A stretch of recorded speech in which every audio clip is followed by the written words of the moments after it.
I'd say it comes up every day, man. When someone tries to remind me, like, Dan, you ran out of the end zone. Like, guys, I'm completely aware of that. Like, I was there. I was there.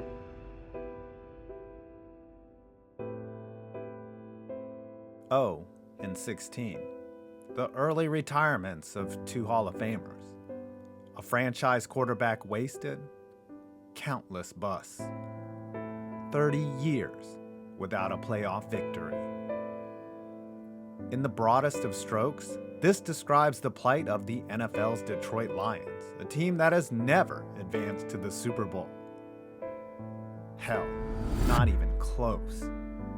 After a modest run of success in the early 2010s, the Lions are once again sitting at the bottom of the NFL standings. But today, we ask a tough question. Why are the Detroit Lions so bad? 'Tis the season to be hungry.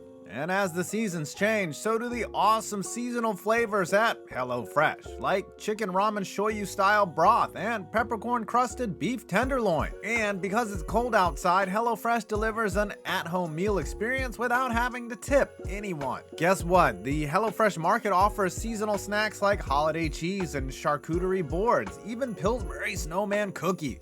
For real, I've been working with HelloFresh for almost 2 years now, and they always deliver delicious, time-saving meals that are sustainable and end up wasting less food at a lower cost than traditional grocery shopping. And their vegetarian options are amazing. Look at these mushroom and cheese sandwiches with steak fries I cooked. So after this video, head on over to HelloFresh.com and use code Fivepoints14 for up to 14 free meals and 3 free gifts. Again, go to HelloFresh.com from the link below and use code Fivepoints14 and get 14 free meals and 3 free gifts. 'Tis also the season to eat well. HelloFresh. It's hard to pinpoint just where the Lions hit rock bottom. To be fair, it feels like they hit rock bottom just about every week that they're not tying with the Pittsburgh Steelers. Seriously, how do you tie? But to lose at home to Andy Dalton and the Bears on Thanksgiving, that's a special low. That's more pathetic than heartbreaking. It stings in a different way than when Justin Tucker bounced a 66-yard field goal off the crossbar as time expired. That was pretty bad too. Unfortunately, there are a number of rock bottoms for Lions fans, starting with the premature retirement of Barry Sanders, which Sanders himself attributed to the losing culture within the franchise. Matt Millen took over as GM of the Lions, leading the team to a 31-84 record during his tenure, and spending premium first-round picks on wide receivers like Mike Williams, Charles Rogers, and doomed quarterback Joey Harrington. If a Lions fan is actually watching this video, they probably clicked off when I mentioned Matt Millen. Sanders' early exit was mirrored by the self-imposed exodus of Hall of Fame receiver Calvin Johnson, who retired prior to the 2016 season, blaming lingering injury issues, but also butting heads with Lions ownership. The Fords. Let's talk about them. The Lions have been owned by the Ford family since 1961, when William Clay Ford actually built a winning team. Ford became sole owner of the squad on November 22, 1963, the same day John F. Kennedy was assassinated in Dallas. Since then, the team has been passed to Martha Firestone Ford and recently to her daughter, Sheila Ford Hamp. As stated before, the Lions sparred with their Hall of Fame wide receiver Calvin Johnson, who failed to mention the organization in his Gold Jacket speech in August 2021. Cold-blooded. Johnson and Sanders serve as a stark reminder to Lions fans that their failure is not temporary, but perpetual. Ultimately, it's hard to choose where the Lions have hit rock bottom. That's like trying to find a needle in a stack of needles. The Millen era, Dan Orlovsky scrambling through the back of the end zone in 2008, or perhaps even a Stafford era playoff loss to show that even when times are good, the team is snake-bitten. Instead, we'll settle with Thanksgiving 2021, when the Lions, in all of their shame, were on display for millions of festive onlookers. Every year, the president pardons a turkey. Lions fans don't get the same forgiveness from the football gods. The product they put out against the comparably disgusting Bears probably ruined appetites all across the nation. And when the field goal sailed through the uprights like a dagger in the heart of the Detroit faithful, it was a reminder that this team is not worthy of one of the longest standing traditions in American life. How did we get here? There was a brief point in time where the Lions were decidedly not bad in the first half of the 2010s. They were so not bad that one might even go as far as to call them good. Not great, but good. It was a coach by the name of Jim Schwartz that had rescued the Lions from the humiliation of their 0-16 season in 2008, taking over for Rod Marinelli and riding the ship, guiding the team to the playoffs in 2011, where they would lose to the Saints in the wild card round. But symbolically, it was like reaching Mount Everest after falling to the depths of football hell. Schwartz and his poor clock management were not the long-term solution, but it seemed that his successor might be. In 2014, the Lions hired Jim Caldwell, who 5 years earlier had led the Colts to Super Bowl 44, falling short in the final minutes. Caldwell, seen mostly as a product of Peyton Manning, was not the most inspiring choice, but proved he was a stabilizing force that the Lions desperately needed. In Caldwell's first year, the Lions fielded perhaps the best team Detroit had seen since the early 90s. The 2014 Lions went 11-5, allowing just 17.6 points per game and coming within a game of the NFC North title. In the wild card round against the Cowboys, the Lions took an early lead, but were shafted in the late going after a flag for pass interference was mysteriously picked up. Still, Matt Stafford and the Lions had a chance at the end, and in typical Lions fashion, failed to deliver. A rare, promising season up in smoke. In Caldwell's next 3 years, the team finished 7-9, 9-7, and 9-7.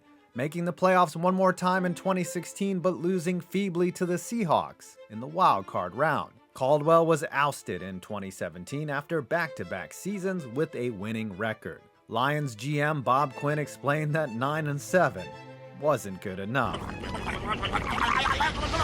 What did you say? Take a poll of most Lions fans right now, and I'm sure they'd do some heinous things for 9-7. Like watch John Carter in its entirety. Whether or not it was right to fire Caldwell, there's still no arguing that the Lions erred in the search for his replacement. Caldwell's departure made way for Patriots defensive coordinator Matt Patricia, famous for a pencil in his ear and for pissing off his players. Isn't the play sheet laminated though? I mean, why the did he need a pencil? If 9-7 wasn't good enough, what was 14-33-1 over the next 3 seasons? Patricia was an abject failure, and when he bit the dust, the pendulum swung to the fiery, beloved, but so far unworthy head coach Dan Campbell, whose monologue about biting kneecaps was immediately followed by a winless start to the 2021 season. Memories of 2008 have been evoked. New lows are reached every week, and there isn't even a top quarterback prospect serving as the light at the end of the tunnel. Jim Caldwell may not have pushed the Lions to greatness, but there's little doubt that this video would not exist had he remained the head man in the Motor City. He was a steady hand for an unstable mess of a franchise, and the Lions lacked the self-awareness to know they weren't a new head coach away from competing for a Lombardi. Caldwell wasn't holding them back. He was holding down the fort. The Lions hit on their first pick after going 0-16, Georgia's Matthew Stafford, but their subsequent record in the draft has been a bit spotty. After hitting on a QB, the Lions spent premium draft capital on players like Javid Best, Titus Young, Ryan Broyles, Eric Ebron aka Droptimus Prime, Amir Abdullah, Teez Tabor, Kerryon Johnson, and most recently Jeff Okudah, who has potential but is already hampered with injuries. It's not to say that the Lions haven't hit on some first-round picks. They have, almost all on the defensive side of the ball. And Ndamukong Suh, Nick Fairley, and Darius Slay were all big reasons the Lions went 11-5 in 2014. None of them are Lions anymore. But the Lions failed to maximize Stafford by surrounding him with playmakers in the post-Calvin Johnson era. I mean, Golden Tate isn't exactly who you want as your number one receiver. So it was no surprise that Stafford himself would eventually have to move on to greener pastures. And the Lions did right by him, sending him to a team that was hell-bent on competing, and competing now. Whether Stafford is a different guy or just a lion in Rams clothing, the jury is still out on that. The used car they got in return for him, well, that's another segment. So how do the Lions plug the holes in this sinking ship? It starts with Dan Campbell. However, there's little doubt it's time to part ways with offensive coordinator Anthony Lynn, who's calling plays for what's currently the 29th scoring offense in the league. Second, they must capitalize on the haul they got in the Matt Stafford deal, which was Jared Goff, 2 first-round picks and a 3rd-round pick. Not freaking bad, honestly. When you're the worst team in the league, taking the BPA, best player available, and talent, regardless of position, is crucial. As for Jared Goff, he's done all you could have hoped for, securing at least a top 3 pick next year. Yep, all that beating Goff may actually pay off, Lions fans. And what about that top pick? One of the most coveted assets in all of football provides a lot of options. They could reach on a quarterback, someone like Matt Corral. This is a Matt, not a Matthew, by the way. Or they could go with an in-state hero, Michigan pass rusher Aiden Hutchinson. Honestly, the best option for a directionless team is to trade down and acquire a few more rolls of the proverbial dice. Of course, it takes 2 to tango, and with the draft with less talent than a strip club at 2 p.m., it might be hard to find a trade partner in April. Should the Lions draft a quarterback this year or the next, the existing roster isn't as bare as their record might suggest. The Lions have a star in the making at running back, a security blanket at tight end, and a young brick wall at left tackle. They also have John Pinacini, and I just wanted to say John Pinacini. The point being, there are pieces in place. Certainly not all of them, but the team is underachieving.